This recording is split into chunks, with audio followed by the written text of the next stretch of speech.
Ya, baik. Senang sekali bisa melayani bersama dengan Bapak Ibu sekalian. Saya belum pernah ke Gereja Patmos sebelumnya, tetapi bersyukur untuk media Zoom ini kita bisa ketemu dan belajar firman Tuhan sama-sama. Baik Bapak Ibu, mari kita berdoa terlebih dahulu sebelum kita memulai ya. Bapa di surga, kami bersyukur, berterima kasih untuk kesempatan yang Engkau berikan kepada kami untuk kami boleh berkumpul meskipun di ruang virtual ini menggunakan Zoom, tapi kami boleh belajar, memperdalam iman kami, belajar firman-Mu. Terima kasih buat kesempatan ini.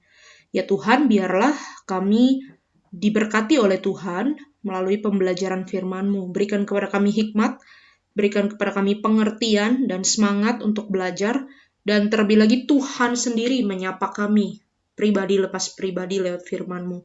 Terima kasih, di dalam nama Tuhan Yesus kami berdoa. Amin. Baik Bapak Ibu, saya terlebih dahulu memperkenalkan diri. Saya Karmia Margaret, biasa dipanggil Mia. Saya melayani di Gereja Kristen Immanuel Hosana di Pasteur ya, dekat BTC. Dan gereja kami itu rutin mengadakan STUJK, Sekolah Teologi untuk Jemaat Kristen, dan saya juga berbagian bersama rekan-rekan hamba Tuhan yang lain mengajar di STUJK. Jadi mungkin pertemuan dengan Pak Joni ya melalui STUJK itu, Bapak Ibu ya.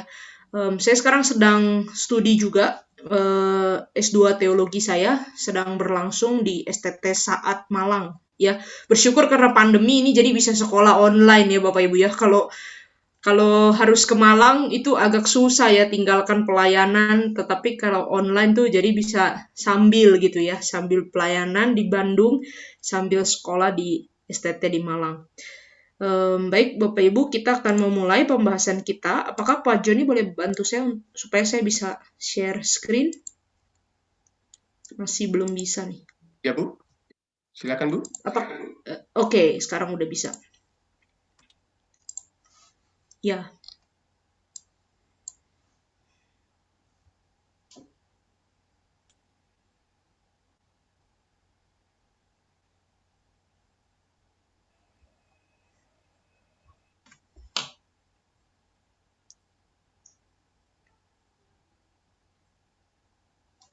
Oke, sebentar ya Bapak Ibu ya. Ini share screen.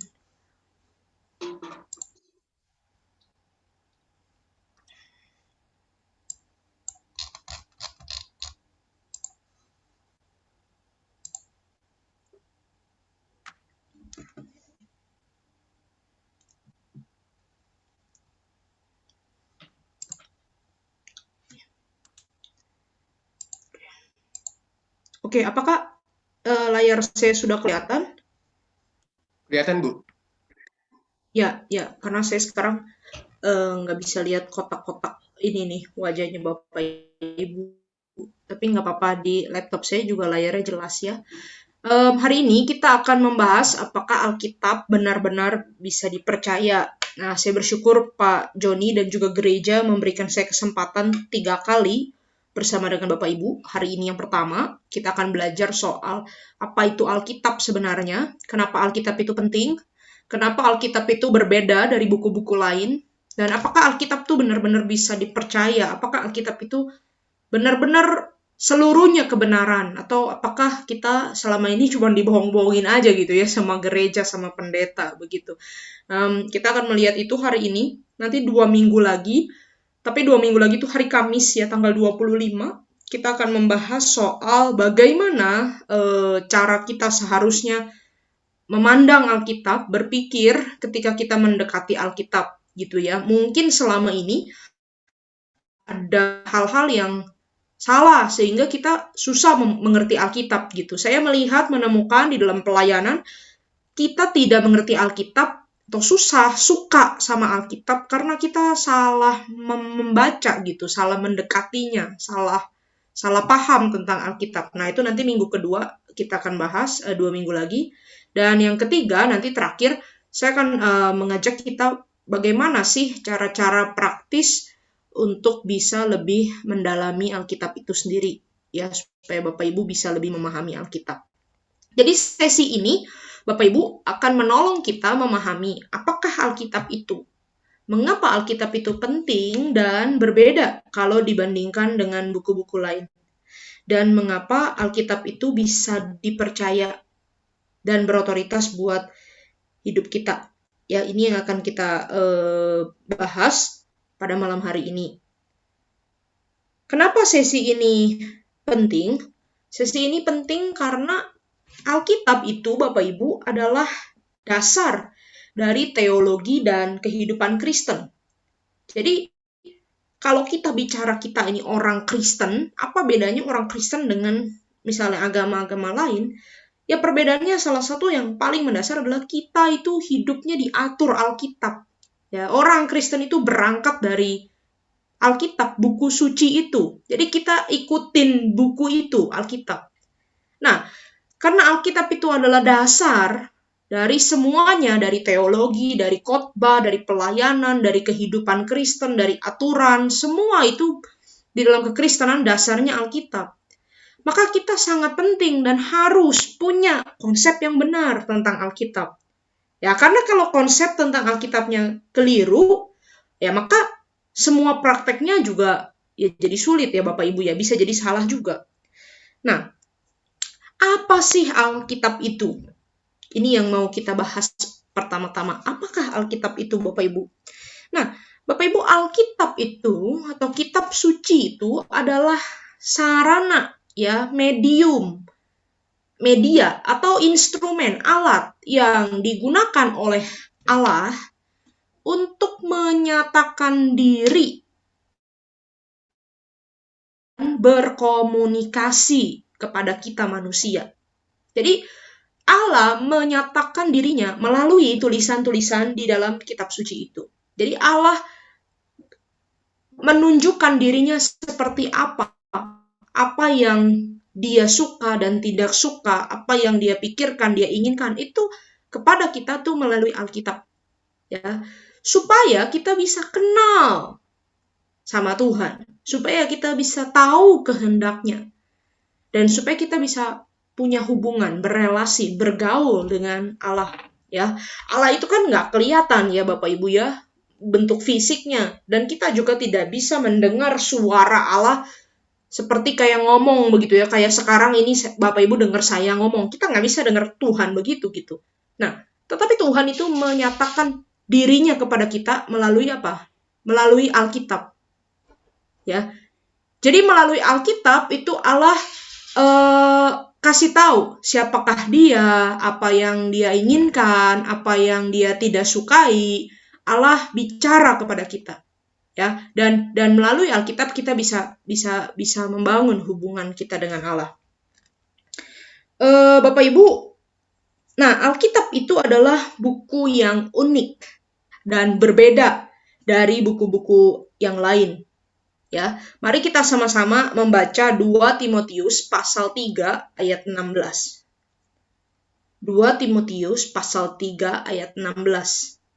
Saya akan bacakan buat kita. Segala tulisan dalam teks Alkitab kita itu kemungkinan ditulis segala tulisan yang diilhamkan Allah, tetapi bisa juga di dalam terjemahannya kita memahami segala tulisan ini diilhamkan Allah dan memang bermanfaat untuk mengajar, untuk menyatakan kesalahan, untuk memperbaiki kelakuan, dan untuk mendidik orang di dalam kebenaran.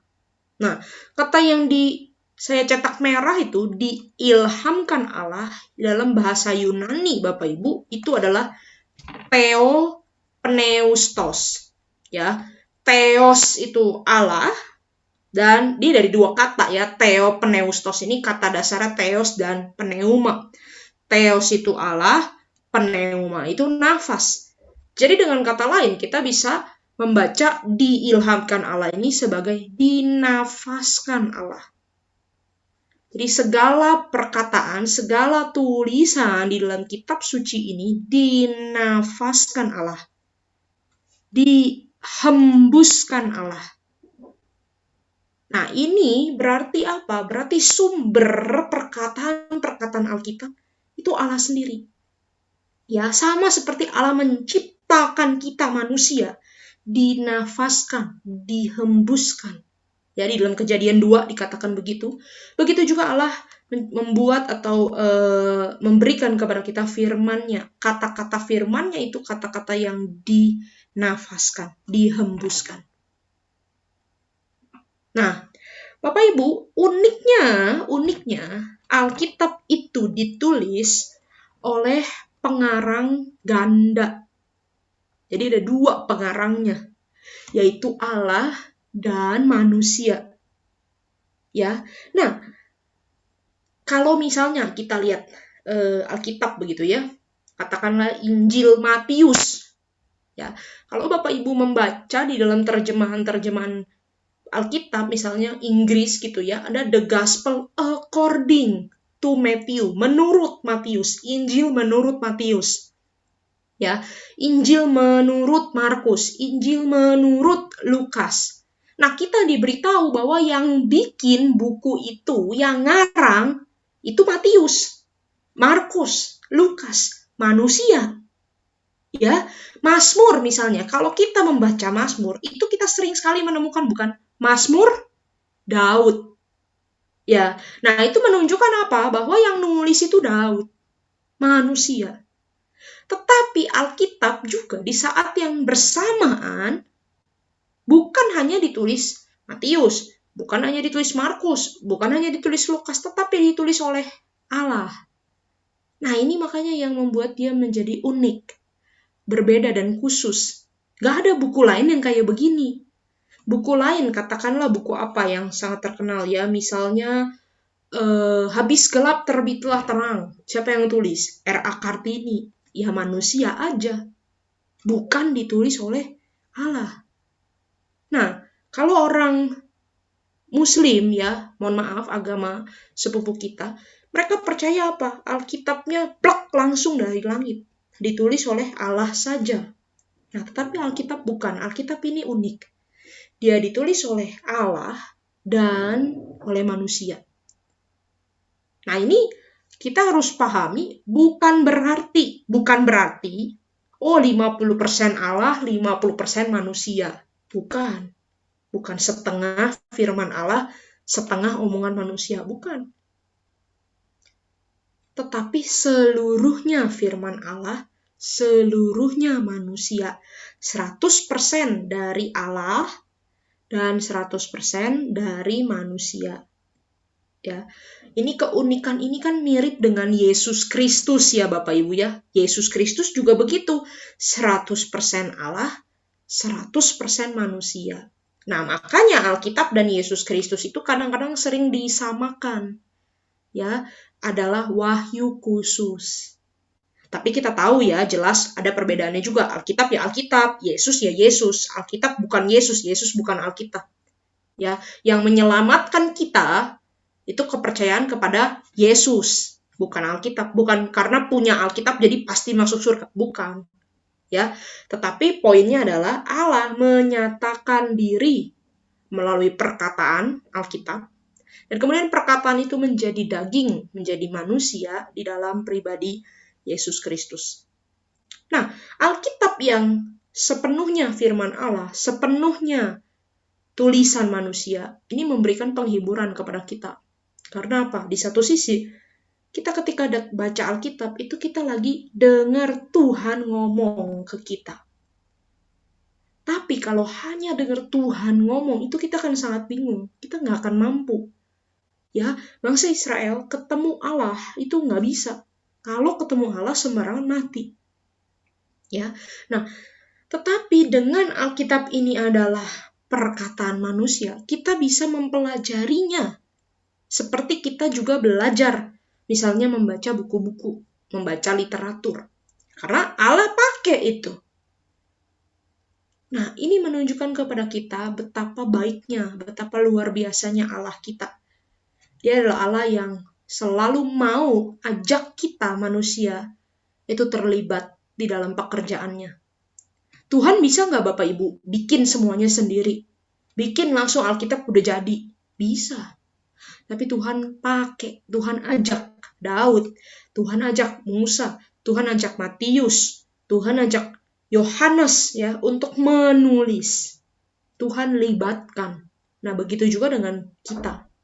Tuhan mau ajak saya dan saudara di dalam dunia ini untuk melayani, mengabarkan Injil, membawa orang kepada Tuhan, membangun gereja.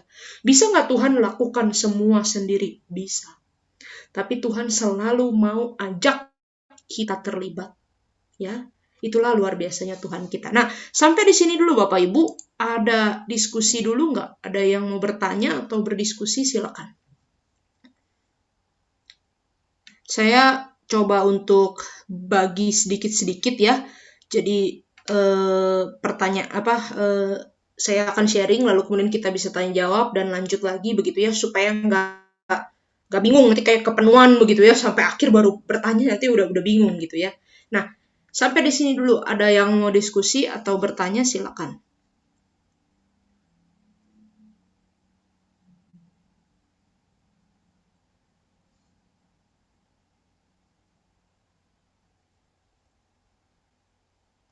Belum? Masih belum? Sepertinya belum, Bu. Ya, kalau belum kita lanjut dulu, nggak apa-apa ya. Kalau belum kita lanjut, Bapak Ibu ya. Nah,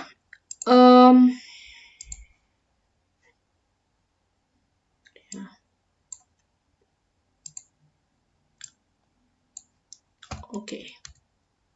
Nah, Bapak Ibu, yang tadi kita bahas bahwa Alkitab itu dinafaskan Allah, itu di dalam teologi disebut doktrin inspirasi.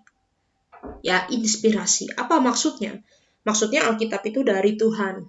Diinspirasikan oleh Tuhan. Nah, ada beberapa mitos tentang inspirasi. Ini mitos ya. Kalau mitos itu kan berarti keliru, ya, tidak benar. Mitosnya yang pertama begini. Orang menulis Alkitab itu dikte.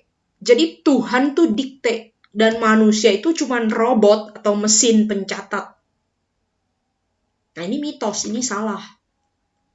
Ya, karena kalau dikte seharusnya semua nulis pakai huruf yang sama, kata yang sama, cara yang sama, gak ada perbedaan antara satu buku dengan buku lain. Tapi kalau Bapak Ibu lihat Alkitab, ya, 66 kitab itu beda sekali. Kitab Imamat itu kayak undang-undang, ya, ditulis dengan cara menulis hukum. Sementara kitab Mazmur itu apa? Lagu, doa. Kitab Kidung Agung, itu puisi cinta, gombalin cewek, itu kitab Kidung Agung. Ya, sangat beragam dan penulis punya cara yang beda-beda. Kalau baca surat ya, ini sama-sama surat nih, di Perjanjian Baru itu kan banyak surat gitu ya. Surat Petrus sama surat Paulus sama surat Yohanes beda gak? Atau sama? Beda. Pilihan katanya beda. Cara ngomongnya beda. Yang satu kalimatnya panjang-panjang, yang satu kalimatnya pendek-pendek. Nah, ini menunjukkan bahwa penulisan Alkitab itu bukan dikte. Tapi Tuhan mengendalikan pikiran dan juga hati si penulis manusia itu untuk menulis sesuai yang maksud dari Tuhan. Lalu ada mitos yang lain. Penulisan Alkitab karena diinspirasikan Tuhan itu tidak memperhitungkan pengalaman hidup dan pergumulan rohani penulis. Nah, ini juga keliru. Kalau kita baca Alkitab, sangat banyak itu penulis manusia itu memakai pengalamannya atau menceritakan pengalamannya. Daud di dalam Mazmur, wah itu luar biasa sekali.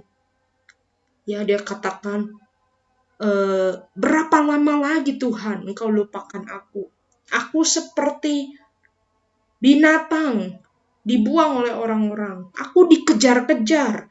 Itu kan semua pengalaman, ya. Seperti rusa yang merindukan sungai yang berair. Pengalaman dia. Ayub ketika menulis keluhannya gitu ya. Kenapa Tuhan membiarkan aku menderita? Celakalah hari kelahiranku dan seterusnya. Itu pengalaman dia. Tuhan pakai pengalaman hidup penulis untuk bisa menulis dengan baik. Nah, mitos lain. Semua kata yang tertulis di dalam Alkitab itu adalah kata-kata Allah. Nah, ini mitos. Karena apa? Bapak Ibu perhatikan, di dalam Alkitab juga ada catatan kata-kata yang bukan dari Allah. Misalnya, kata-kata para murid-murid Yesus. Itu kan manusia, bukan Allah. Betul nggak? Ya, misalnya cerita ketika Tuhan Yesus menyembuhkan orang yang sakit. Nah, orang yang sakitnya itu ngomong, orang buta itu ngomong. Emang orang buta itu Allah? Kan bukan. Bahkan, perhatikan Bapak Ibu, di dalam Alkitab juga ada kata-kata iblis. Ada kata-kata setan. Betul nggak? Nah, kenapa dia masuk ke dalam Alkitab? Nah, nanti di minggu-minggu berikutnya kita akan belajar lebih dalam. Karena Alkitab itu bukan dikte tadi, tetapi sebuah cerita. Banyak sekali bagian Alkitab yang merupakan cerita, story. Jadi, Tuhan pakai story-story itu untuk menyampaikan maksudnya. Lalu ada orang yang pikir begini, karena Alkitab itu diinspirasikan oleh Allah, kita nggak usah belajar bahasa, nggak usah belajar sejarah, nggak usah belajar budaya, pokoknya telan aja bulat-bulat. Nah, ini keliru Bapak Ibu. Karena apa? Kalau kita nggak belajar, kita nggak akan bisa paham. Karena bagaimanapun, dokumen Alkitab itu ditulis untuk kita ribuan tahun yang lalu. Ya, misalnya kitab Taurat, Kejadian, Keluaran, Imamat, Bilangan, Ulangan. Itu kan ditulis ketika bangsa Israel di padang gurun. Kapan?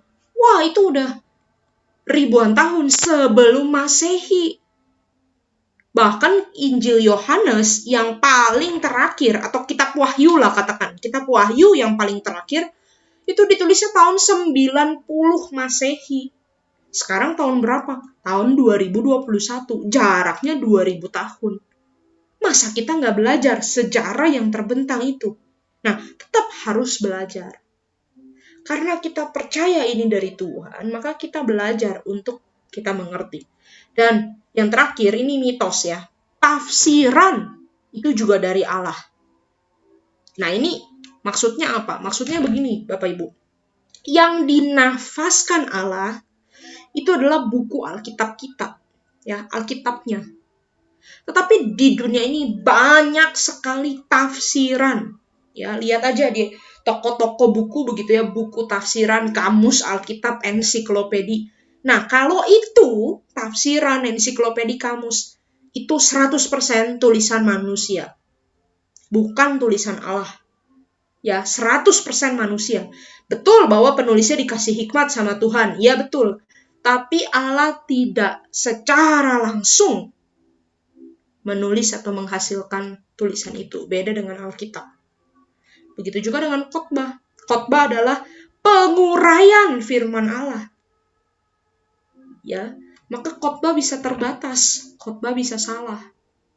Maka Bapak Ibu, tidak cukup kalau kita cuman rajin dengar khotbah, rajin ikut seminar, rajin baca buku Kristen, rajin baca tafsiran, tidak cukup. Kita harus baca Alkitabnya sendiri. Ya, Alkitabnya sendiri dibaca. Karena Alkitab itulah yang diinspirasikan Allah. Alkitab itulah yang firman Allah. Ya. Nah, ini mitos-mitos yang kita perlu pahami. Kalau begitu, apa artinya inspirasi? Ya, artinya adalah semua yang dicatat di dalam Alkitab itu adalah semua yang Tuhan mau untuk dicatat. Jadi nggak ada yang kelewatan. Semua yang dicatat itu semua yang perlu supaya kita bisa kenal Allah. Supaya bisa didengar, supaya bisa dipahami, supaya bisa ditaati. Apa yang ditegaskan di dalam Alkitab itu memang yang Tuhan mau untuk tegaskan, Tuhan mau untuk ngomong. Jadi kalau tidak tertulis di dalam Alkitab, ya, bukan berarti juga itu semua tidak berarti atau tidak penting, bukan. Tetapi itu bukan menjadi penekanan yang utama. Penekanan yang utama adalah apa yang ditulis. Ya, dan itu cukup buat hidup kita mengenal Tuhan, ya. Nah, inspirasi Alkitab itu artinya begini.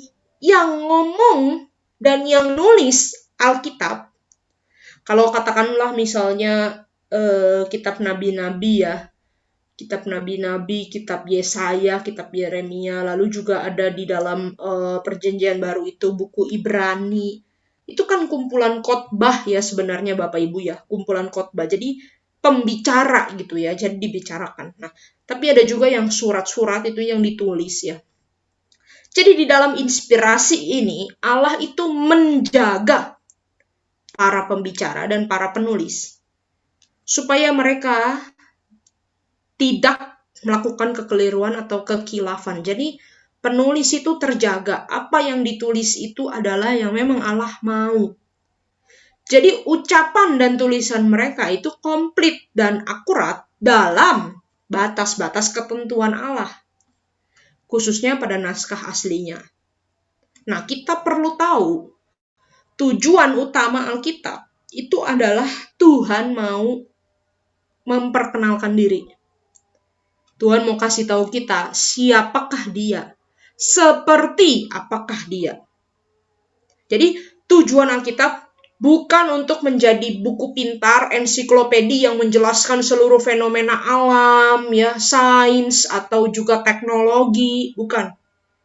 Maka nanti kalau misalnya Bapak Ibu membaca Alkitab lalu melihat bahwa ini kok ada yang gak sesuai dengan sains gitu ya, misalnya ini kalau dihitung-hitung nih umur bumi ini sebenarnya udah lebih tua, tapi kenapa ya Alkitab kok memberikan umur bumi itu kayaknya masih muda? Ya, ini ada di dalam teologi and science ini diskusi antara old earth sama young earth. Nah, boleh aja diskusi itu gitu secara teologi, tetapi perhatikan bahwa Alkitab bukan untuk ngomongin umur bumi. Tuhan tidak kasih kita itu untuk jadi buku primbon begitu ya, buku pintar, cari data-data, cari fakta-fakta, enggak. Tetapi Tuhan mau kasih tahu siapa dirinya. Yang Tuhan pengen kita tahu itu adalah apa? Tuhan menciptakan bumi. Sampai di situ. Tuhan berkuasa atas bumi. Bumi ini milik Tuhan. Itu pesannya. Nah, seringkali kita itu kan cari-cari begitu ya. Wah, ini penulis Alkitab salah. Buktinya tuh data yang di Alkitab beda dengan data di alam. Nah, yaitu bukan batas-batas ketentuan Allah.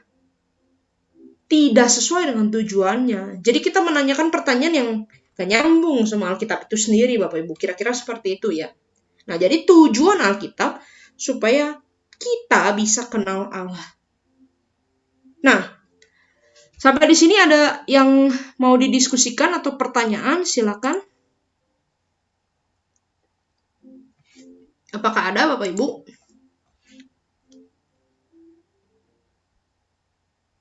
Kalau belum, kita lanjut dulu ya.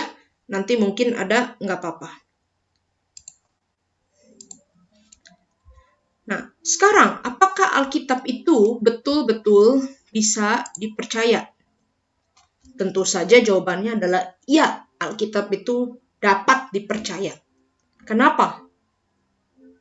Yang pertama jawabannya adalah karena Alkitab itu buku Allah sendiri, milik Allah sendiri. Ya, Allah yang nulis. Nah, Allah yang nulis itu nggak mungkin bohong. Dan Allah yang nulis itu nggak mungkin salah. Maka Alkitab itu pasti juga tidak mengandung kesalahan dan dapat dipercaya. Nah, Bapak Ibu, banyak orang yang berpikir bahwa kita perlu begitu ya sebagai orang Kristen memberikan bukti-bukti. Ini bukti nih bahwa Alkitab itu benar. Ya, buktinya adalah dia akurat sesuai dengan alam dan sesuai dengan waktu dan sesuai dengan teori sastra dan macam-macam. Boleh aja Bapak Ibu ya memberikan bukti-bukti itu adalah boleh dan baik juga. Tetapi perhatikan, kita percaya Alkitab bukan karena bukti. Tetapi kita percaya Alkitab karena dia memang adalah dari Allah. Contoh, kita punya emas nih, emas batangan, emas murni. Lalu kita ngomong-ngomongin ke orang begitu ya, ini emas loh, ini asli loh, ini murni loh. Ini emas gitu ya. Nah, ini logam mulia misalnya gitu ya. Nah, saya mau tanya Bapak Ibu, itu dia baru jadi emas atau bisa jadi emas karena kita ngomong ini emas, kita buktikan, nih buktikan ya, yuk dibakar tuh kan dia tetap lelehannya jadi emas. Apakah dia baru jadi emas setelah ada bukti? Atau emang pada dasarnya dia memang betul-betul sudah emas? Mau kita bilang dia emas nggak emas ya dia tetap emas. Yang mana? Yang pertama atau yang kedua? Ya pasti yang kedua. Begitu juga dengan Alkitab, Bapak Ibu. Bukan berarti dia menjadi suci, dia menjadi Alkitab setelah kita ngomongin, ini loh bukti-bukti A, B, C, D, E. Nah itu makanya dia benar. Enggak. Tetapi dia sudah benar itu pada dirinya sendiri. Di dalam dirinya dia benar. Karena Allah yang tulis. Kita percaya bukan percaya bukti, tapi percaya Allah yang tulis. Ya. Kemudian, apalagi buktinya Alkitab itu bisa dipercaya?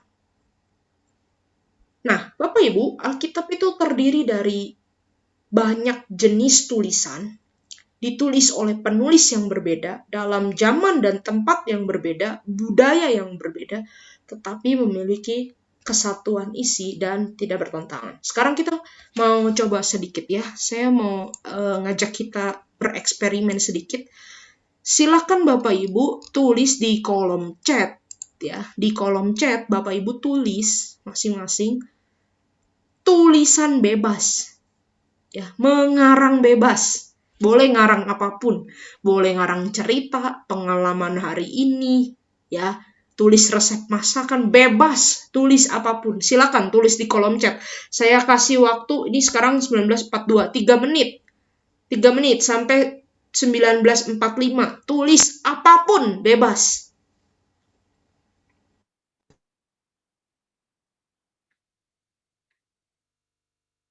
Silakan, boleh tulis apapun bebas di kolom chat ya.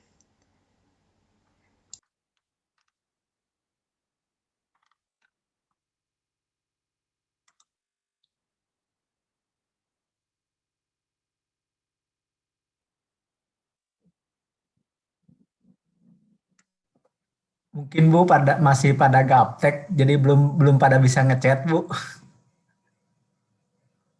Oh, oke. Kalau gitu secara langsung juga boleh. Silakan. Mau menceritakan apa? Boleh kalau mau secara langsung. Bisa nggak open mic-nya Bapak Ibu? Lalu boleh misalnya. Cerita bebas saja gitu. Mungkin boleh diulang lagi, Bu. Mungkin diulang sekali lagi pertanyaan tadi. Ya, silakan Bapak Ibu boleh nulis apapun di kolom chat atau cerita apapun bebas. Ya, mau nulis, mau ngomong boleh. Bebas semua orang. Ya, saya boleh. Boleh Bu, silakan Bu. Hari ini saya sudah diminta obat Lianhua oleh teman. Jadi sudah dikirimkan lewat Gojek. Oke, baik Bu. Terima kasih Bu. Itu obat anti COVID katanya Bu ya. Sekarang jadi laku di mana-mana. Makasih Bu Eli. Yang lain mungkin? Bapak Ibu yang lain? Silakan mungkin Pak Gunawan. Ke Bu Nancy. Enggak, nanti aja. Nanti aja saya. Ya, saya saja mewakili. Hari ini saya melakukan pekerjaan dari pagi, menjawab email, lalu siang saya pergi ke kantor dan melakukan kegiatan apa yang ada, dan setelah itu saya pergi mengantarkan sesuatu ke teman, dan di sana sama-sama sharing, dan setelah itu pulang ke rumah.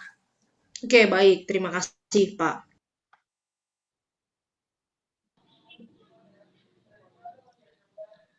Sorry, malah saya di-mute ya. Saya mute diri sendiri. Saya bacakan Pak Yanto. Di pasir putih aku melangkah dalam terang bulan dan berteman taburan bintang di angkasa. hanyalah terangnya yang tampak, lalu segala rasa ragu. Wah, Pak Yantoni pujangga ya. Baik, terima kasih ya. Ini 3 orang dari antara kita ya. Nah, Bapak Ibu, ini eksperimen sederhana aja ya. Oh, Pak Andre silakan. Boleh? Oke. Ya. Ya, hari ini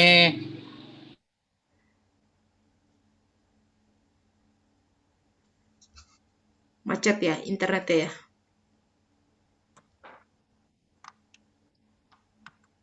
Ya, baik. Kita lanjut dulu deh ya Bapak Ibu ya. Nggak apa-apa nanti masih bisa berdiskusi lagi ya. Nah, dari eksperimen ini kita melihat ya Bapak Ibu saya ya. habis beres-beres rumah karena beberapa hari ini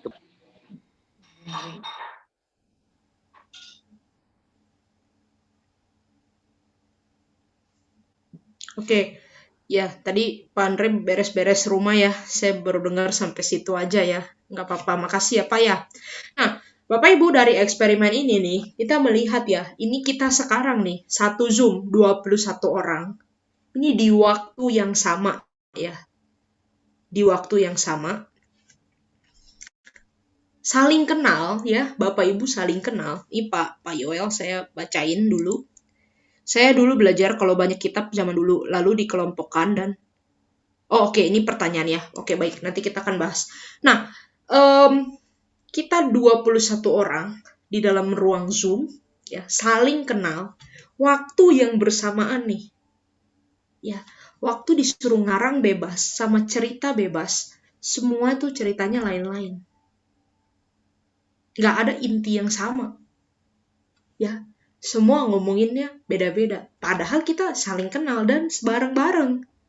Tapi Alkitab, Bapak Ibu, ditulis oleh kurang lebih 40 orang penulisnya. Ya, Salomo, Daud, Musa, Yohanes, Matius, Yesaya, Yeremia, Ezra, kurang lebih 40 orang. Lewatin zaman dan waktu yang berbeda-beda. Mungkin penulisnya itu kurang lebih 1500 tahun. Ya. Musa itu kan zaman dulu sekali menulis Kejadian, Keluaran. Bahkan Yesus belum lahir. Ya. Waktu Daud misalnya menulis Mazmur, Musa udah mati. Dan itu nggak saling kenal. Bahkan secara benua juga mereka terpisah-pisah. Ya, Paulus ya menulis di Roma, itu Asia dekat Eropa. Sementara Musa menulis di Mesir. Ya, Mesir itu kan Asia perbatasan mau ke benua Afrika. Ya, jadi dari tempatnya lain, nggak kenal, yang satu udah hidup, yang satu belum lahir, yang satu baru lahir, yang satu udah mati. Pekerjaan berbeda-beda. Nelayan, Petrus itu dulunya nelayan. Ya, Daud dulunya gembala. Ada yang menulis di istana, ada yang menulis di penjara. Tapi ketika dikumpulkan, kok pesannya bisa sama tentang Yesus. Bahkan ada yang saling mengutip begitu ya. Kata-katanya itu sama begitu ya. Si ini ngutip si ini. Yang dia ceritain di sini muncul lagi di buku ini. Kok bisa? Nah itu karena apa? Karena penulisnya diinspirasikan oleh Allah. Allah yang bekerja campur tangan menulis. Ya. Nah, Alkitab terdiri dari banyak jenis tulisan, ditulis oleh penulis yang berbeda-beda, zaman, tempat, budaya beda, tetapi isinya sama, menyatu dan tidak bertentangan. Lalu kemudian juga jalan ceritanya, pesannya itu sama. Tentang apa? Tentang Allah menyelamatkan di dalam Yesus Kristus. Allah menyelamatkan manusia melalui Yesus Kristus. Nah, Bapak Ibu, seorang penulis itu berkata, inspirasi ini memperlihatkan kepada kita satu, pemeliharaan Allah, providensi Allah. Yang kedua, miracle, keajaiban, mujizat Allah. Jadi mujizat Allah itu kita jangan pahami secara sempit ya. Mujizat itu memberikan kita uang, membuat kita kaya, membuat kita sembuh. Enggak. Yaitu mujizat, tetapi juga memberi Alkitab kepada kita. Itu juga sebuah mujizat. miracle, ya supranatural. Bagaimana ini semua bisa diberikan kepada kita. Nah, kemudian Alkitab juga bisa dipercaya karena Alkitab itu berkuasa mengubah hidup manusia. Dan ini terbukti sepanjang sejarah. Bapak Ibu, kalau kita baca buku, banyak nggak buku yang menyentuh hati? Oh, banyak. Baca biografi aja, misalnya Mary Riana, yaitu pengusaha ya, dulunya orang susah, lalu jadi pengusaha. Lalu pengusaha-pengusaha yang lain yang itu kan suka nulis biografi ya, Jacob Utomo misalnya, lalu Andy ya, Geek Andy itu kan bikin biografi ya. Jack Ma misalnya itu yang orang dari Cungko ya. Buku-bukunya menyentuh nggak? Oh, menyentuh. Menceritakan gimana dulu dia susah, nggak bisa makan, nggak punya uang, nggak bisa sekolah. Tapi terus sekarang jadi kaya. Itu kita kan terpacu ya. Oh, saya juga mau jadi kayak dia, begitu ya. Menginspirasi, menghibur. Tapi permisi tanya, apakah buku-buku itu bisa mengubah hidup kita? Misalnya nih, ada orang mau bunuh diri, lalu baca buku itu. Terus tiba-tiba tidak jadi bunuh diri, punya makna hidup. Enggak. Apakah orang yang sakit hati, orang yang benci, orang yang penuh luka, pergumulan, ketika baca biografi, baca novel, terus kemudian hatinya bisa dipulihkan, bisa sembuh? Enggak, Bapak Ibu. Tetap ada pergumulan. Meskipun menghibur ya bacaan-bacaan itu. Tetapi Alkitab beda. Berapa banyak kesaksian orang-orang yang karena baca Alkitab, hidupnya jadi benar. Dulu hidupnya rusak. Lalu baca Alkitab, jadi benar. Bapak Ibu tahukah ada pelayanan namanya Gideon? Ya, itu punya Alkitab yang kecil-kecil, itu perjanjian baru ya. Biasanya taruh Alkitabnya itu di hotel-hotel, di laci hotel, di rumah makan, di rumah sakit, begitu ya. Nah, itu banyak sekali kesaksian. Orang baca Alkitab itu, dan hidupnya berubah. Misalnya dia mau cerai sama pasangannya, di hotel itu dia tiba-tiba baca Alkitab, lalu tiba-tiba dia bertobat, dia ketemu Tuhan. Buku mana di dunia ini yang bisa bawa orang ketemu Tuhan? Gak ada. Ya Alkitab. Itulah sebabnya dia bisa dipercaya. Dan sudah banyak ceritanya terbukti sepanjang sejarah. Dan juga Alkitab bisa dipercaya. Salah satu buktinya ya, dia terjaga eksistensinya sampai hari ini. Alkitab nggak pernah out of stock, nggak pernah punah. Ya, Bapak Ibu, waktu dulu di era-era modern awal-awal, mungkin sekitar abad 18-19, ada orang namanya Voltaire. Nah, dia bilang kayak begini, sekarang ini zaman teknologi, ya waktu itu. Sekarang ini zaman ilmu pengetahuan. Voltaire ini bilang,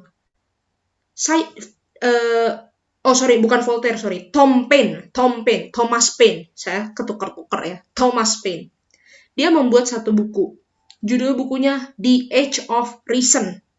Tahun ilmu pengetahuan. Zaman ilmu pengetahuan. Lalu dia bilang begini, ini sekarang zamannya ilmu pengetahuan.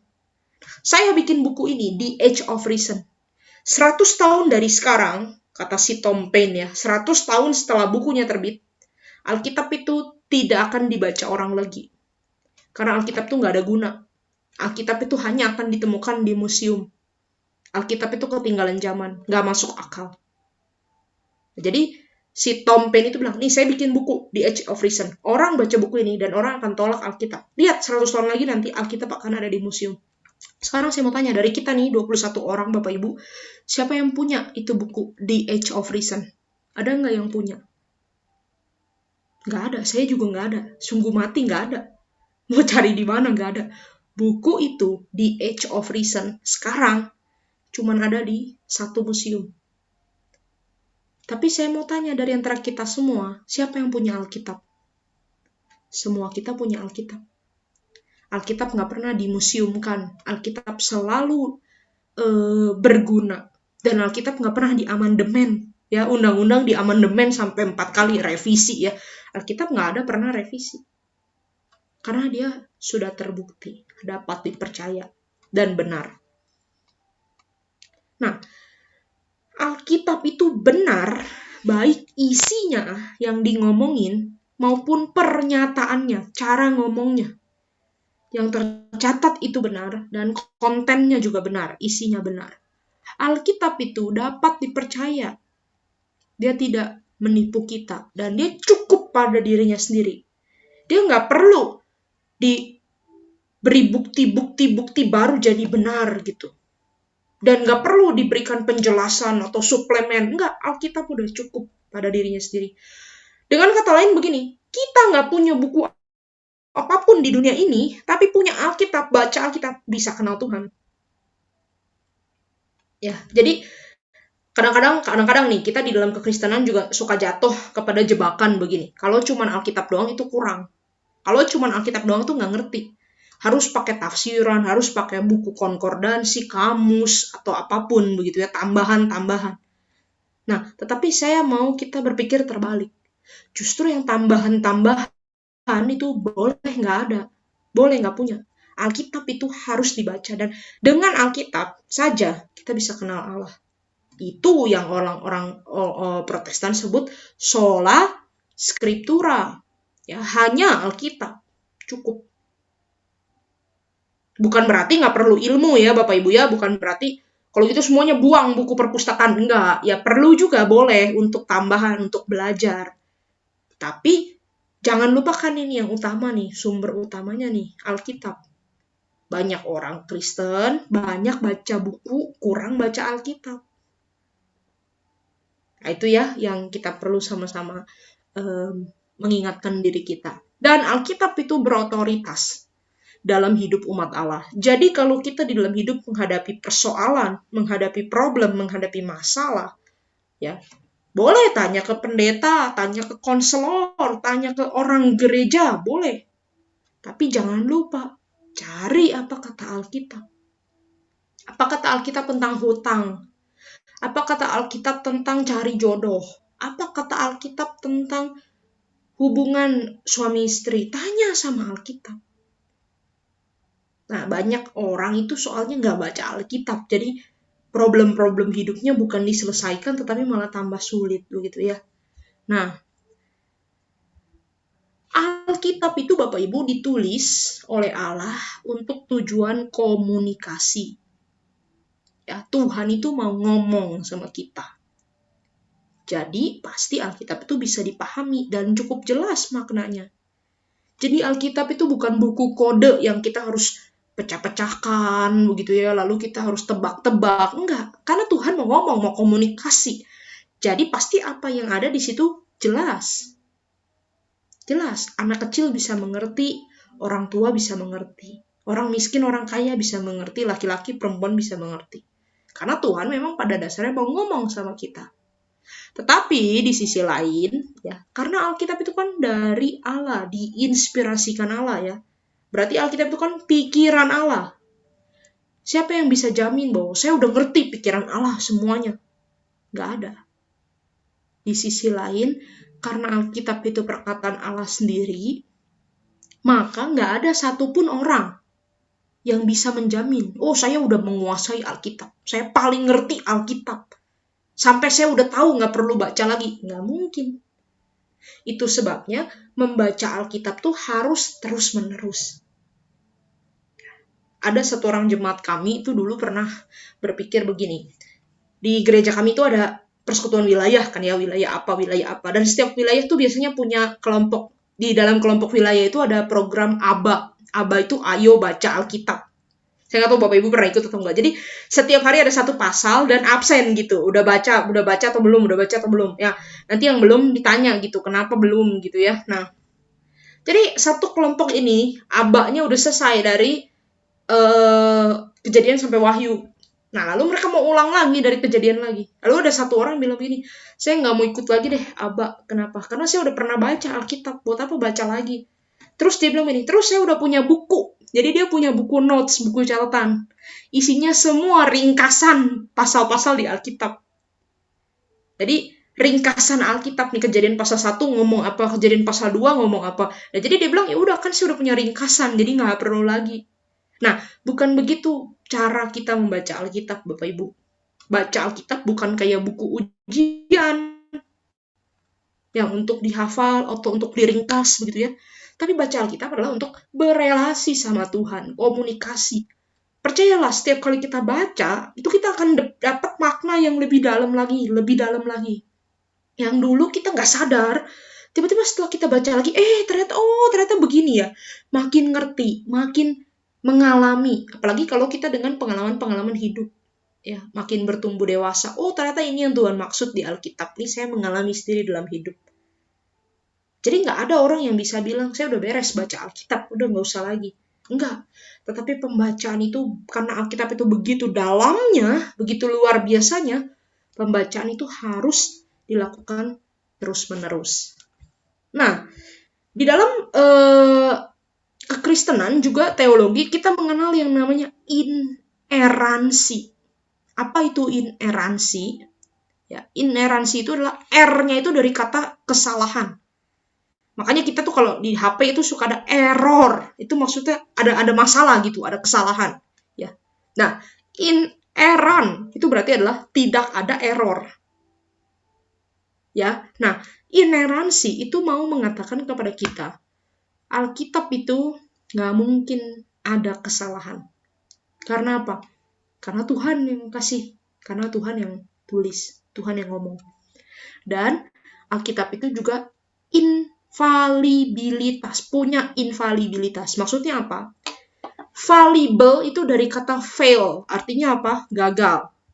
Berarti kalau infallible itu berarti tidak gagal.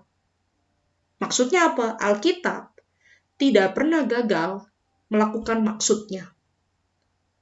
Maksudnya menghakimi manusia itu tidak pernah gagal. Mengajar tidak gagal. Alkitab itu tidak menyesatkan. Dan Alkitab itu kan tujuannya untuk membawa kita kepada Allah ya, untuk menguduskan kita, untuk menolong kita mengenal Kristus dan beroleh keselamatan. Alkitab itu tidak akan gagal mengerjakan maksud-maksud itu. Ini yang kita bisa percaya. Nanti bahan ini akan saya berikan ya kepada Bapak Ibu melalui Pak Pendeta Joni ya. Nah, ini yang mau saya tekankan, kesimpulan kita pada hari ini. Pembuktian-pembuktian dari luar, eksternal, itu patut dipertimbangkan.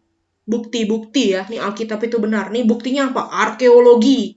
Kalau dibandingkan misalnya sejarah di Alkitab dengan sejarah dunia, ada cocoknya begitu ya. Boleh aja, dan patut dipertimbangkan.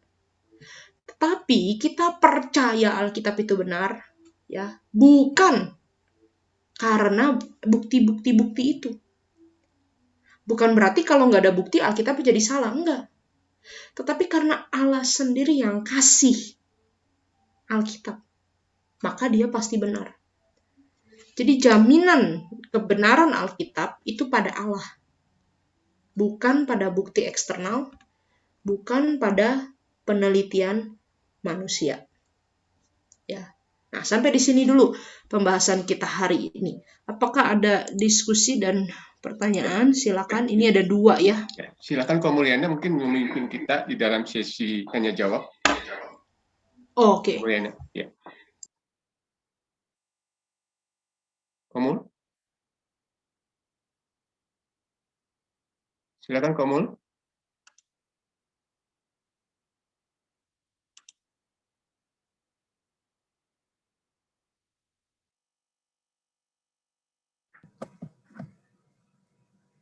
Bu Karmia, boleh saya bertanya? Baik, langsung. Ya, saya ada pertanyaan cuma di chatting, tapi ya saya baca ulang deh. Pertanyaannya, bagaimana caranya untuk mengerti isi Alkitab secara baik? Ya, mungkin apakah ini minggu depannya yang bahas. Jadi kalau tadi, kalau lihat tafsiran dari Alkitab yang dibuat, itu memang adalah tafsiran orang tersebut yang boleh dikatakan diberikan inspirasi. Nah, sekarang apalagi kalau yang nggak belajar nih Bu, mereka baca Alkitab, terus ditafsir sendiri, dan dia yakin bahwa itu adalah inspirasi dari Roh Kudus, tanpa melihat konteks, sejarah, atau budaya Alkitab sendiri. Nah, kira-kira yang lebih baik itu yang mana Bu? Melihat tafsiran atau nafsir sendiri? Ya, baik. Ya, yang pertama dulu ya Pak ya, saya jawab ini Bapak ada 2 pertanyaan ya. Saya yang pertama dulu ya. Ya, jadi nah, ini memang keindahannya Alkitab. Maka saya belajar Alkitab itu kayak nggak pernah habis-habis ya Bapak Ibu ya. Alkitab itu anak paling kecil itu bisa mengerti, orang paling tua itu bisa mengerti. Alkitab itu orang paling, maaf kata Bapak Ibu, orang paling bodoh itu bisa ngerti baca Alkitab. Tapi orang paling jenius, peneliti, insinyur begitu ya, ilmuwan, itu juga jelimet gitu lihat Alkitab. Agustinus bilang Alkitab itu kayak kolam yang anak-anak bisa celup-celup kaki, tapi kalau kita masukin gajah, itu gajah tenggelam. Jadi dia itu terbuka, tapi juga sangat misterius gitu, sangat dalam sekali. Nah, bagaimana cara membaca? Apakah cara membaca yang paling baik itu yang awam, dalam tanda kutip ya, doa, Tuhan saya membaca Alkitab, mohon Engkau menolong saya mengerti, lalu baca, lalu oh ini yang saya dapat. Atau harus pakai penelitian, bahasa asli, sejarah, konteks, dan sebagainya. Bagi saya jawabannya adalah dua-duanya diperlukan. Dua-duanya diperlukan. Kalau, Bapak Ibu ya, kalau pembacaan itu hanya mengandalkan doa begitu, dalam arti ini mengandalkan apa yang Tuhan ngomong ke saya, apa yang saya tangkap gitu. Ini saya rasa ini Tuhan ngomong ini gitu ya. Nah, maka ya bisa jadi itu kita hanya mereka-reka betul dan hanya menafsir menurut kehendak sendiri, bisa jadi. Tapi kalau hanya menekankan konteks sejarah, bahasa asli, ya, budaya, maka sangat sedikit orang yang bisa baca. Bagaimana dengan orang yang, mohon maaf ya, buta huruf misalnya. Waktu dia kan nggak bisa baca Alkitab tertulis gitu ya, tapi dia dibacain Alkitab. Nah, kalau harus dijelasin lo konteks, bahasa Yunani, ya bahasa Ibrani, wah, nggak baca-baca Alkitabnya. Nah, maka dua-duanya diperlukan. Ya, kita tetap perlu membaca apa adanya, membaca dengan doa, dan apa yang Tuhan berikan kepada kita hari itu, kesan apa yang kita dapatkan, pesan Tuhan secara pribadi, berdasarkan hati kita, itu juga penting. Karena kita percaya hati nurani kita dituntun oleh Roh Kudus juga. Tetapi juga kita bisa pakai alat-alat bantu, ya tafsiran yang menolong kita melihat konteks itu tadi, sejarah, budaya. Tapi ya salah satu alat bantu lain supaya kita menafsir tidak salah, itu adalah kalau kita bacanya bersama-sama Bapak Ibu, sebagai gereja. Kalau kita baca sendirian, saya dan Alkitab aja, nah itu justru kemungkinan salahnya jauh lebih besar. Karena apa? Karena gak ada yang negur, gak ada yang kontra gitu. Ya semuanya pokoknya bermain dengan, ya ini teks dan pikiran kita, gak ada yang mengevaluasi. Tapi kalau kita membaca bersama-sama sebagai gereja, justru yang salah bisa ketahuan. Ya, dan bisa, enggak kok, kayaknya nggak begitu deh. Nah, Roh Kudus itu menjaga juga lewat komunitas sebenarnya. Ya, nanti tapi ini kita akan lebih bahas banyak di pertemuan ketiga nanti ya. Tapi makasih pertanyaannya Pak Samuel. Saya bacakan yang kedua langsung ya, yang di kolom chat ini ya. Apa yang dimaksud Alkitab tanpa kesalahan? Sementara ada banyak perbedaan kalimat. Nah, betul. Nah, ini yang dimaksudkan Alkitab tanpa kesalahan itu adalah pesan yang disampaikan adalah benar. Nah, memang kita lihat ya, kalau membandingkan data ya, misalnya nih, data orang Israel yang keluar dari Mesir, misalnya ya, itu dicatat di kitab Keluaran, dicatat di Ulangan, lalu dicocokin, kok angkanya lain? Jadi mana yang benar? Nah, kalau angkanya pun tidak akurat, ya, itu bukan langsung berarti dia bohongin kita. Bisa jadi saja cara menghitung yang digunakan para penulis itu berbeda. Ya, di dalam Alkitab itu banyak tulisan-tulisan yang memang tidak akurat. Misalnya juga maksudnya gini, 1 dan 2 itu agak beda gitu ya. Nah, tetapi ini bisa dijelaskan sebagai sesuatu yang umum. Contoh di dalam kitab Injil ya, mencatat satu peristiwa, itu 4-4-nya nulis, cara nulisnya tuh beda gitu ya. Oh berarti kalau gitu salah dong, bohong dong. Enggak, hati-hati dulu, belum tentu bohong Bapak Ibu. Contohnya nih, kita lihat ya di jalanan ada kucing ketabrak mobil. Nah, 4 orang dari kita yang lihat ini kucing ketabrak mobil. 4 orang itu cara ceritanya bisa beda-beda. Ya, cara ceritanya bisa beda-beda. Yang satu bilang, "Iya tadi kucingnya lari kenceng." Ada yang satu bilang, "Enggak, kucingnya lari biasa aja tapi ditabrak." Nah, mana yang pasti persis? Ya, kita nggak bisa tahu kalau kita nggak lihat sendiri. Tapi yang kita tahu, peristiwa itu benar terjadi. Nah, ini contoh yang lain yang saya bisa gambarkan misalnya begini ya. Ini Bapak Ibu lihat ya latar saya ya. Ini latar saya lagi di mana? Lagi di kayak ruang tamu begitu ya. Tapi saya mau kasih tahu kepada Bapak Ibu, sebenarnya saya bentar ya. Ya, sebenarnya saya di kamar saya. Saya pakai green screen. Nah, ini latar. Saya mau tanya, ini gambarnya bener atau enggak? Ya, gambarnya adalah bener-bener gambar. Aktual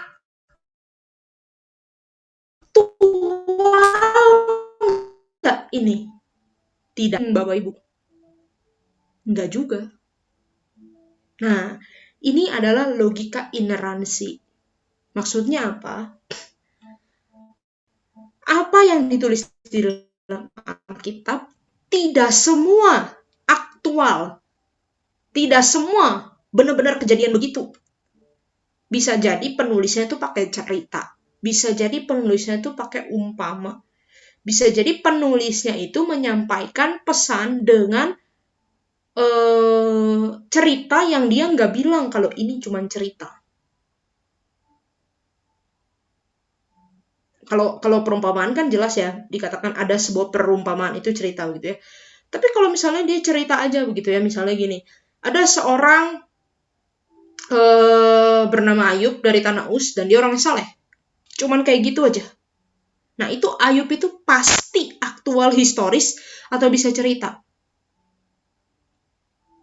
Nah, ini di kalangan teologi ini jadi perdebatan Bapak Ibu. Ada yang bilang Ayub itu tidak historis. Nah, saya mau katakan begini, kalaupun Ayub itu tidak benar-benar hidup dan cuman cerita, terus kenapa emang? Apa ruginya bagi kita? Apakah kita dibohongin dengan cerita itu? Enggak, kan memang penulisnya tidak ada maksud membohongi kita. Penulisnya mau mengajarkan kepada kita, ini loh orang saleh pun bisa menderita. Tapi di dalam penderitaan Tuhan menjaga dengan menggunakan cerita Ayub. Jadi, kalau kita semata-mata pakai kriteria, kalau Alkitab itu benar, maka berarti dia harus akurat. Semua kejadiannya harus aktual, harus historis. Kalau enggak berarti dia bohong. Nah, kalau bagi saya itu kriteria yang terlalu sempit. Cara berpikirnya memang nggak pas dengan Alkitab itu sendiri. Saya kok belakangan akhirnya bisa percaya begini. Entah ini Alkitab yang, maksudnya cerita yang ditulis ini benar-benar real atau enggak, benar-benar jadi kayak gitu atau enggak, akurat secara data atau enggak, tapi Alkitab secara final form, bentuk akhir yang kita punya, buku 66 itu udah dari Tuhan, dipelihara Tuhan, terbukti tidak berbohong sampai sekarang, dan saya telan bulat-bulat. Nah, saya sekarang posisinya seperti itu begitu ya, itu iman begitu ya. Jadi kita memang bisa berargumentasi, tapi bukan hanya pada bukti-bukti, tapi memang pada Allah sendiri yang memberikannya. Kan nggak apa-apa kan ketika misalnya nih Bapak Ibu lihat saya pakai green screen begini, ya apa ruginya buat Bapak Ibu begitu? Wah ternyata Ibu Karmia bohong gitu, itu nggak bener-bener. Kan enggak, saya nggak niat bohongin Bapak Ibu, cuman memperindah pemandangan aja begitu ya, daripada sepanjang sesi hijau begitu ya kan kurang ada keindahan kalau begini begitu ya. Tapi kalau misalnya begini kan indah begitu ya, begini gitu ya. Nah, bukan berarti kan saya lagi ada di gunung itu atau di kota itu, tetapi kan bukan berarti juga saya bohong kepada saudara begitu. Nah, jadi di dalam Alkitab memang ada ujaran-ujaran yang seperti itu. Tidak harus akurat, tidak harus historis, tapi dia benar dalam pernyataannya, dalam pesan yang mau dia sampaikan, dan dia tidak berbohongi kita gitu. Allah sendiri yang menyampaikannya itu. Makasih pertanyaannya Pak Samuel. Ya, cukup menjawab. Boleh sedikit satu lagi tambahan. Apakah di dalam penulis Alkitab itu ada kepentingan penulis? Misalnya contoh Matius, ada kepentingan menulis karena kan untuk orang Yahudi ya. Makanya Ya. dia menulis itu disesuaikan dengan kepentingan dia. Karena seandainya gini, kalau misalnya untuk orang Yahudi dan nulisnya salah, mungkin nggak akan laku dibaca sama orang Yahudi. Seperti kalau saya ambil satu contoh aja, kalau ada orang meminta jubah, kebalik. Kalau ada orang minta baju, kasih jubah. Tapi kan di ayat lain dibalik kan, minta jubah terus baju. Karena apakah itu adalah bagian dari kepentingan penulis sehingga Alkitab ini menjadi sesuatu yang nilainya tidak berubah gitu. Ya, betul. Makasih pertanyaannya Pak. Pasti ada, betul. Terima kasih. Jadi kepentingan penulis pasti ada Bapak Ibu. Nah, ini satu hal yang kita perlu pelajari kalau mau PA, kalau mau mendalami Alkitab. Nanti di minggu ketiga ya, kita akan bahas ini ya. Nah, tetapi apa sebenarnya tujuan utama dari semua penulis? Maksud utama dari semua penulis? Maksudnya adalah mau bilang keselamatan itu dari Tuhan. Dan keselamatan itu dikerjakan Tuhan. Nah, ini pesan teologis, Bapak Ibu. Jadi misal contoh ya, di dalam kitab Kejadian aja ya, kita lihat itu kan catatan penciptaan ya. Tuhan menciptakan hari pertama apa, hari kedua apa, hari ketiga apa, begitu ya. Nah, nanti perdebatannya begini, kalau orang-orang sains tuh kan bertanya, 7 hari itu berapa lama? 7 kali 24 jam? Atau 7 kali 1000 tahun? Karena kalau kata bagian Alkitab yang lain, 1 hari itu 1000 tahun. Atau bagaimana? Ya boleh bertanya seperti itu, tapi kita perlu ingat apa maksud Musa. Tujuan Musa nulis itu. Tujuan Musa nulis kitab Kejadian dan khususnya surat cerita tentang penciptaan, itu tuh Musa mau ngomong kepada bangsa Israel. Tuhan Allah kita itu yang menciptakan semua bumi ini dan semua isinya. Jadi Tuhan adalah pencipta. Itu maksud yang mau diomongin. Jadi sebenarnya propaganda yang mau disampaikan, ajakan yang mau disampaikan oleh penulis, itu adalah supaya orang percaya Tuhan. Nah, jadi bukan memperdebatkan 7 hari itu berapa lama. Bukan memperdebatkan misalnya di dalam kitab Kejadian itu dinosaurus ada atau enggak, begitu ya. Nah, kan banyak orang yang berspekulasi seperti gitu ya. Bukan juga bilang bumi datar atau bumi kotak atau bumi bulat, begitu ya. Nah, bukan itu utamanya. Tetapi ingin supaya kita itu percaya Allah, supaya kita itu mengerti berita keselamatan. Nah, ini yang penting disadari. Jadi kita tahu Alkitab itu bukan buku yang netral. Bukan buku yang netral, semata-mata historis saja, data-data aja, bukan. Tapi dia udah ada intensi, udah ada maksud, udah ada motif. Motifnya apa? Supaya kita percaya Tuhan. Nah, ini jadi kita bisa katakan Alkitab ini buku teologis juga sebenarnya. Betul, disampaikan kepada siapa akan berpengaruh. Cara ngomong ke orang Yahudi sama ke bukan Yahudi itu beda. Cara ngomong ke Paulus misalnya di dalam surat-suratnya, cara ngomong ke gereja yang sedang, cara ngomong ke orang yang pinter sama orang yang bodoh itu kan beda gitu ya. Di dalam surat Galatia misalnya contoh ya, Paulus itu dengan keras mengatakan kamu orang bodoh gitu, jemaat bodoh gitu ya, jemaat Galatia. Karena memang pada waktu itu jemaat Galatia sedang punya problem dan mereka kalau menurut Paulus tuh bodoh sekali, kamu udah dengar Injil yang benar tapi kamu masih ikut ajaran yang palsu misalnya. Nah, jadi situasi-situasi konteks-konteks yang dihadapi, maksud penulis itu sangat menentukan. Nah, ini yang kita perlu belajar juga sebenarnya. Itu semua ada di mana? Ada di buku-buku sebenarnya, ada di tafsiran. Sekarang juga ada di YouTube, misalnya kayak begitu ya. Nah, nanti di pertemuan ketiga kita akan lebih banyak bahas ini. Gimana caranya, praktisnya gitu ya. Makasih, Pak. Ada satu lagi pertanyaan yang masuk di chat ini dari Pak Yoel. Saya dulu belajar kalau banyak kitab zaman dulu, ya banyak kitab maksudnya ya, lalu dikelompokkan dan dipilih beberapa kitab menjadi Alkitab. Dari mana kita tahu kalau kitab-kitab yang terpilih itu benar-benar dari Tuhan? Atau ada seperti Injil Barnabas itu tidak sesuai dari Tuhan? Nah, terima kasih pertanyaannya. Kita nggak cover materi ini. Ini sebenarnya materi tentang kanonisasi. ya. Jadi di abad ketiga atau abad keempat awal-awal itu bapak-bapak gereja sekitar 350 orang itu berkumpul. Dulu kan Alkitab belum jadi buku, kayak 66 begini ya, masih berupa ya kalau surat ya dia sebaran-sebaran begitu. Surat kepada jemaat di Tesalonika ya adanya di kota Tesalonika. Surat kepada jemaat Filipi adanya di Filipi dan seterusnya. Lalu dikumpulkan dan jadi buku Alkitab. Betul itu prosesnya. Dari mana kita tahu bahwa yang ditulis itu benar-benar firman dari Tuhan? Ada 4 kriteria yang dipakai oleh bapak-bapak gereja. Yang pertama itu adalah ditulis itu tidak sampai abad kedua. Jadi ditulisnya itu di bawah abad kedua. Ya, yang kitab Wahyu aja itu tahun 90 itu masih abad pertama. Ya, jadi ditulis tidak lebih dari kurun waktu tertentu. Ada standar itu. Lalu yang kedua, ortodoksi. Isinya, ajarannya itu tidak bertentangan dengan ajaran yang terus-menerus diajarkan oleh nabi-nabi dan para rasul. Nah, Injil Barnabas kenapa ditolak? Karena ajarannya tidak sesuai dengan yang selama ini disampaikan oleh para nabi dan para rasul. Lalu juga ada unsur yang kriteria lain yang diperhatikan adalah penulisnya siapa? Kerasulan penulisnya. Jadi penulisnya itu dipercaya berotoritas, ya, nabi-nabi dan rasul-rasul. Dan yang terakhir, katolisitas. Maksudnya apa katolisitas? Surat ini atau teks ini, cerita ini, bacaan ini, kok bisa dikenal di hampir semua wilayah gereja pada waktu itu? Nah, itu kan berarti ajaran yang terus-menerus diwariskan. Ya, misalnya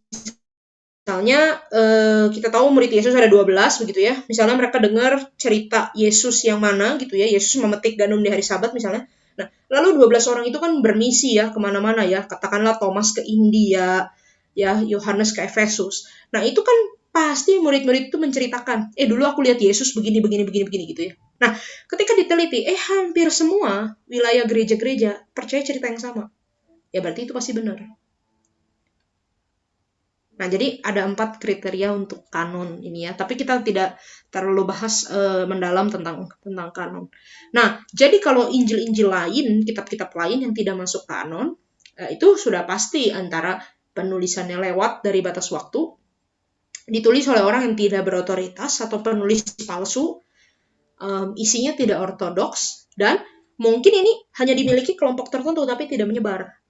Jadi tidak memenuhi salah satu dari keempat kriteria itu.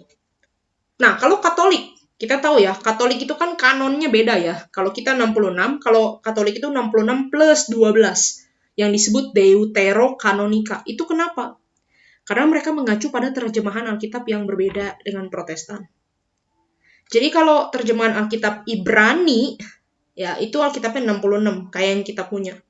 Nah, seiring berjalannya waktu itu terjemahannya berubah menjadi terjemahan Latin. Nah, pada waktu masa penerjemahan Latin itu ditambahkan 12 buku. Nah, itulah yang menjadi kitabnya orang Katolik itu mengacunya kepada terjemahan Latin. Sementara orang Protestan nggak mau, kita mau balik ke yang Ibrani, yang asli. Yang 66. Nah, jadi perbedaannya di sini. Nah, bagaimana orang Protestan kemudian memandang kitab Katolik yang tambahan 12 itu? Nah, kita tidak memandangnya sebagai kitab suci, tapi kita boleh memandangnya sebagai ya buku aja gitu, buku suplemen, buku tambahan, buku sejarah yang menceritakan waktu itu gitu. Tapi bukan kitab suci yang sama nilainya dan berotoritas seperti kitab-kitab lainnya. Mungkin itu kali yang bisa saya jelaskan tentang kanon. Ada lagi pertanyaan Bapak Ibu? Mungkin 1 atau 2 terakhir. Kita punya waktu 6 menit lagi.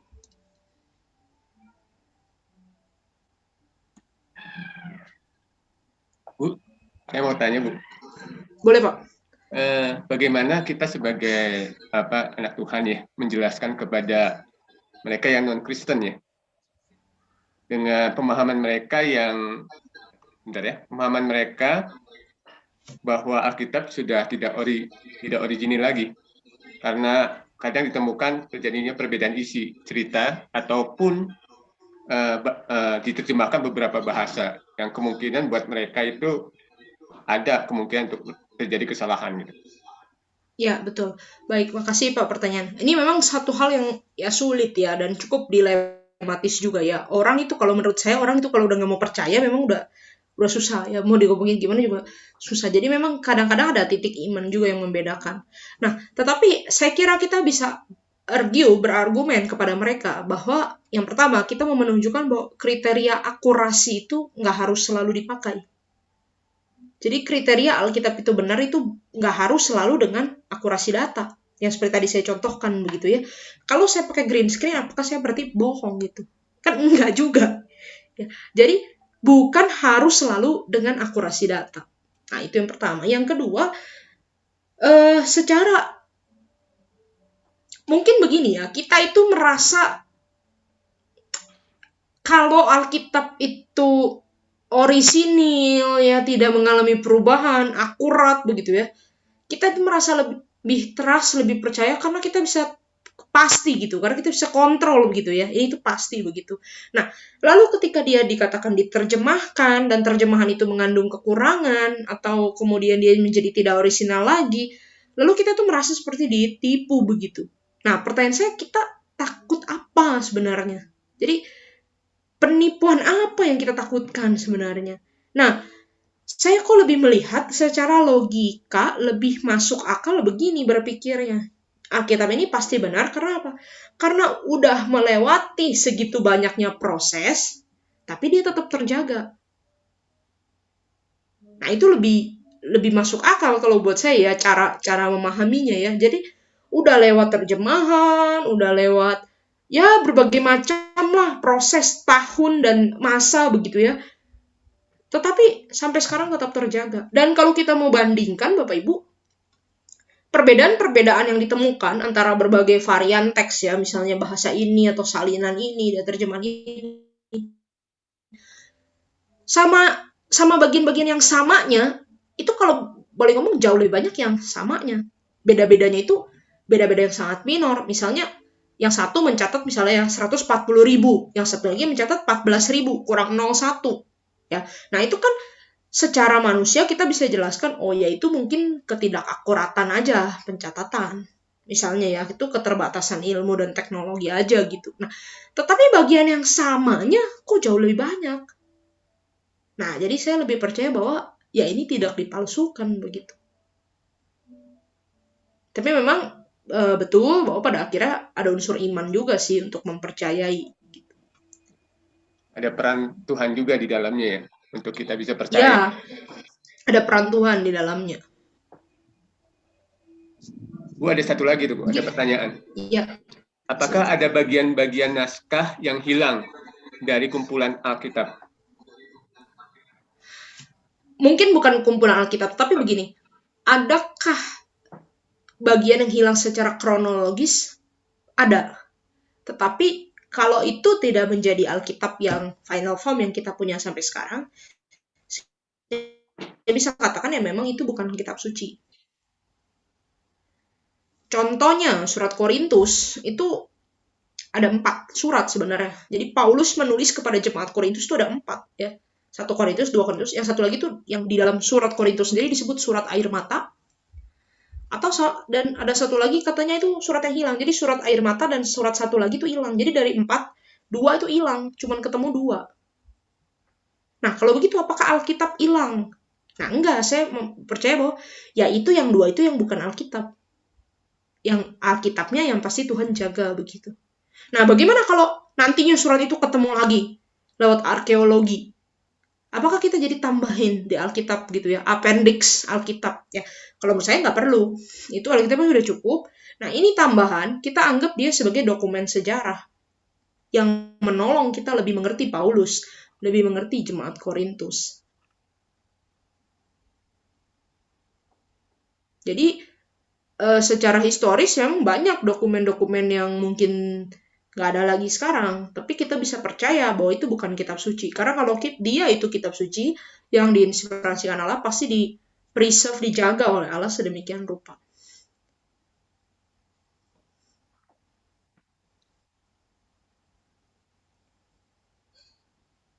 Mungkin itu Pak Joni. Baik. Kayaknya tidak ada lagi pertanyaan di chat. Iya. Pak. Kayaknya waktu kita juga Sudah ini ya, sudah Pas ya, menunjukkan 8:30 ya. setengah 9. Baik, gimana? Kita sudah ini sampai ini ya jam 8:30 saja ya Bu ya untuk hari ini. Iya, baik. Baik, terima kasih kepada Ibu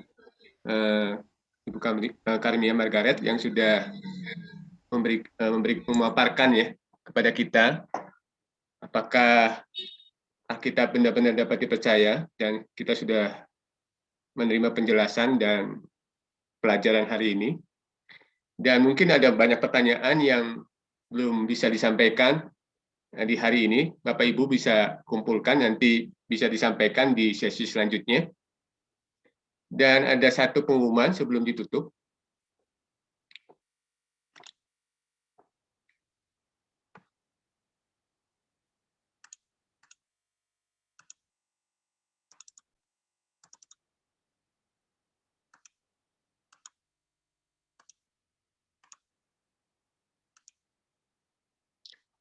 Kita akan bertemu lagi pada hari Kamis tanggal 25 Februari 2021, jadi bukan hari Rabu, tapi hari Kamis tanggal 25 Februari pukul 7 sampai 20.30 dengan topik bagaimana kita seharusnya memandang dan membaca Alkitab. Ya, akan disampaikan oleh Ibu Evangelis Karimia kembali. Jadi kita boleh bertemu lagi di 2 minggu yang akan datang di hari Kamis. Itu saja pengumuman dari kita, panitia. Nanti sebelum ditutup, saya minta kepada Ko Samuel untuk boleh menutup dalam doa. Yuk kita sama-sama berdoa.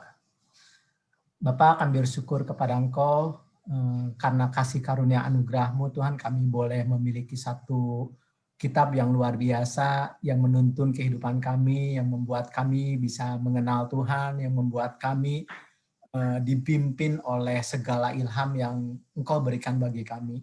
Terima kasih Tuhan untuk apa yang sudah Engkau berikan bagi kami ini menjadikan sebuah mujizat bagi kami, sehingga kami tidak menjadi orang-orang yang salah arah, menjadi orang-orang yang tanpa tujuan di dalam kehidupan. Lewat Alkitab kami boleh mengenal di dalam Yesus Kristus, Allah yang satu-satunya Allah yang benar. Terima kasih Tuhan. Berdoa juga buat Ibu Evangelis yang sebagai narasumber, kami berdoa supaya Tuhan memberkati dia, supaya Engkau memberikan satu inspirasi yang baru, sehingga boleh menjadi berkat bagi banyak orang. Terima kasih Tuhan, kami menyerahkan acara ini hanya ke dalam nama Tuhan Yesus Kristus. Amin.